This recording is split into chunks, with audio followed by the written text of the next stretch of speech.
ప్రదేశానికి ఎందుకు వచ్చేవారంటే ఆడవాళ్ళు ఇంట్లోకి వెళ్ళిన సందర్భం ఉంటుంది కదమ్మా. ఆ మహాతల్లి సీతమ్మ వారు కూడా ఆ సందర్భంలో ఉన్నప్పుడు పుణ్యనది గోదావరి నదిలో స్నానం చేస్తే అపరిమితం అవుతుందని ఆ కాలంలో ఋషులు మునీశ్వరులు యజ్ఞాలు యాగాలు చేసుకునే ప్రదేశం కాబట్టి స్వామివారిని కోరగా అంతటి పర్ణశాలను పుణ్యనదిని విడిచిపెట్టి సీతారాముల వారు 5 రోజులు ఈ ప్రదేశానికి వచ్చేవారమ్మా.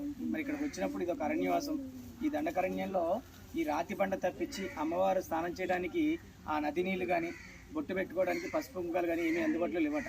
లేకపోతే లక్ష్మణ స్వామివారిని పిలిచి చెప్తుందట, నాయనా లక్ష్మణ, నేను స్నానం చేయటకు నీళ్లు పసుపు కుంకాలను సమకూర్చున్నాయని చెప్పడంతో తూర్పు ముఖాన 9 కిలోమీటర్ల దూరంలో ఉన్న ఒక 70 అడుగుల గుట్టకి లక్ష్మణ స్వామివారు బాణం వేస్తే ఆ బాణం ఆ గుట్టకి తగిలి 2గా చీరుకొని ఒక పక్క పసుపుగా ఒక పక్క ఎరుపుగా కొండ మారి ఆ రాతి మధ్యలోంచే ఉద్భవించిన జలే ఆ సీతమ్మారి జలం. ఆ నది కనబడుతుంది కదండి. లక్ష్మణ స్వామి వారు ఒకే ఒక బాణానికి నీళ్లు పసుపు కుంకుమ తెప్పించారమ్మ. ఈ నదిని 2 పేర్లతో పిలుస్తారు.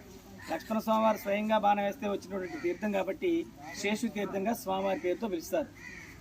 అమ్మవారి తొలుత ఈ నదిలో స్నానం చేశారు కాబట్టి సీతావాగు అని పేరు పెట్టి పిలుస్తారమ్మ. ఈ నదిలో అమ్మవారు స్నానం చేసి ఆరవేసుకున్న నారచీర 5 రంగులతో 20 గజాల పొడుగు ఉంటుంది తల్లి. ఆ చివరి నుంచి ఆ చివరి వరకు ఉంటుంది. అక్కడ మధ్యలో అమ్మవారి చీరకి పూజ చేసి ఉంటుంది. ఇలా చుట్టూ తిరిగి వెళ్ళి అమ్మవారి చీర తాకి నమస్కారం చేసుకొని అలా బస్తాల మీదకి ఇక్కడికి వస్తే ఇది సీతారాముల వారు కాలక్షేపంగా ఆడుకునేవారటమ్మ. ఆ 5 రోజులు కూడా వాటిని వామన గుంటలు అంటారు. 2 వరుసలతో 7 గుంటలు చేసుకుని ఆడుకునేవారట. అందులో 14 గుంటలు 10 గుంటలు పోను మనకి 4 గుంటలే దర్శనమిస్తున్నాయమ్మ.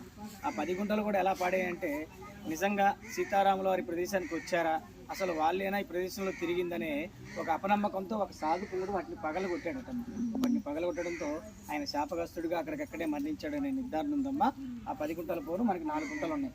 అక్కడ కూడా తాకి నమస్కారం చేసుకొని ఆ నిచ్చెన మీదగా కిందకి వెళ్తే అక్కడ ఒక పూలదండ వేసి కనపడుతుంది ఒక రాతికి. ఈ 5 రోజులు కూడా శ్రీరామచంద్రమూర్తి వారు అమ్మవారి కోసం తోడుగా కాపలాగా కూర్చునేవారటమ్మ. ఇది దండకరణ్యంలో రాక్షస భయానికి అమ్మవారి కోసం తోడుగా కాపలాగా కూర్చునేవారట. ఆ రాతి మీద 13 అడుగులు ఉంటుందమ్మా. కుర్చీ ఆకారంలో కింద స్వామివారి పాదాలు ఉంటాయి. ఆ నిచ్చెన మీదుగా కిందకి వెళ్ళి ఆ పవిత్రమైన శేషతీర్థాన్ని నెత్తిన చల్లుకొని స్వామివారి పాదాలు తాకి నమస్కారం చేసుకోండి. ఎక్కడైతే లక్ష్మణ స్వామివారి గుట్టకి బాణం వేస్తే పసుపుగా ఎరుపుగా మారిన కొండ నుంచే ఆ రాళ్ళను తీసుకొచ్చి అమ్మవారికి ఇస్తే అమ్మవారు 5 రోజుల తర్వాత 6వ రోజున ఆ రాళ్ళనే పసుపు కుంకాలుగా గంధంలా అరగ తీసుకొని అలంకారంగా చేసుకుని అమ్మవారి చెట్టు కింద కూర్చునేవారట. 6వ రోజున ఆ పవిత్రమైన పసుపుకాలు తీసుకొని పరసలు వెళ్ళేవారటమ్మా. మీరు వెళ్ళేటప్పుడు అమ్మవారి దర్శనం చేసుకోండి. అమ్మవారి బొట్టు ఎప్పుడు మీరు చూడలేదు అనుకునే వారైతే ఈ తెల్లటి పేపర్లోనే చూడండి. ఒక రాయన తీస్తే పసుపు వస్తుంది, ఒక రాయన వేస్తే కుంకుమ వస్తుందమ్మా. అవి మీరు తాకి టచ్ చేస్తే మీకు బొట్టు వస్తుంది. అవి ఒక పెద్ద రాళ్ళు ఉన్నాయి, వాటిని ఇలా రబ్ చేయండి. రబ్ చేస్తే పసుపుగా వస్తుంది ఒక రాయి కుంకుమ వస్తుంది. బొట్టుగా పెట్టుకోండి. అవి కావాలనుకుంటే దేవస్థానం వారు ఇస్తారు. వాటిని పూజ మందిరంలో పెట్టుకొని ఇట్లా శుభకార్యానికి కానీ మంచి పనికి కానీ బయటకు వెళ్ళేటప్పుడు ఆ సీతమ్మ తల్లిని తలుచుకొని బొట్టు పెట్టుకుని వెళ్తే మంచి జరుగుతుంది అనేది ఇక్కడ వారి నమ్మకం. వాటిని ఎక్కువ కూడా ఆడపడుచులకి అక్క చెల్లెలకి అమ్మవారి పసుపు కుంకాలుగా ఆ రాళ్ళని తీసుకెళ్ళి పొడి చేస్తే పొడవుతుందమ్మ. రాయితో కొట్టినా దీంతో కొట్టినా కానీ పొడవుతుంది. వాటిని పొడిగా చేసుకొని పంచి పెట్టుకుంటారు. ఈ అడవిలో తిరిగే శూర్పణఖ అనే రాక్షసి ముక్కు చివరికి వచ్చిన ప్రదేశం ఆ చివరి ఉంటుంది తల్లి.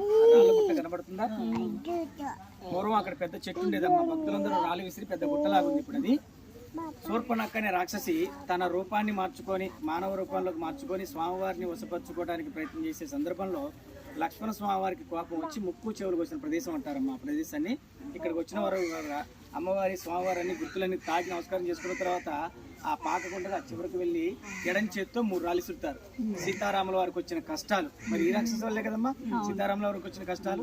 అంతటి కష్టాలు మాకు మా కుటుంబానికి రాకూడదని మనసులో సీతారాముల వారిని తలుచుకొని ఎడం చేత్తో 3 రాళ్ళు చుడతారు. అదొక ఆనవాయితీగా తరతరాలుగా వస్తుంది కాబట్టి అది లాస్ట్లో చివరిగా వెళ్ళండి. ఇక్కడ నల్లటి పట్టి కనబడుతుందా మీకు?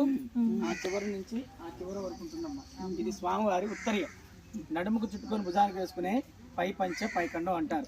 అంతటి పవిత్రమైన కండం తప్పకూడదని బస్తాలు వేశారు తల్లి. ఆ బస్తాల మీద రండి. ఇది స్వామివారి కండవాన్ని తాకి నమస్కారం చేసుకోవాలనుకుంటే ఆ చివర ఓపెన్గా ఉంటుంది. తాకి నమస్కారం చేసుకోండి. ఇక్కడ పూలదండ వేసి కనబడుతుందా?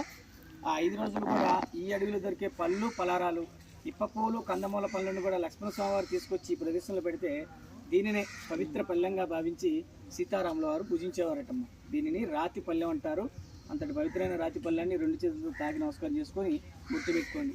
మీకు కలిగిందో తోసిందో కానుకలు ఏమంటే అందులో విసరకుండా నిదానంగా చేతిలో పెట్టుకొని అమ్మవారి గుర్తు తాకి స్వామివారి కండవ, అమ్మవారి చీర గుర్తులు, వామన గుంటలు, స్వామివారి పాదాలు, శేషతీర్థం, అమ్మవారు శూర్పణఖ రాళ్ళగుంట, ఇవి అలనాటి పవిత్రమైన 9 గుర్తులమ్మ. జై శ్రీరామ్. దండం పెట్టుకుంటాను.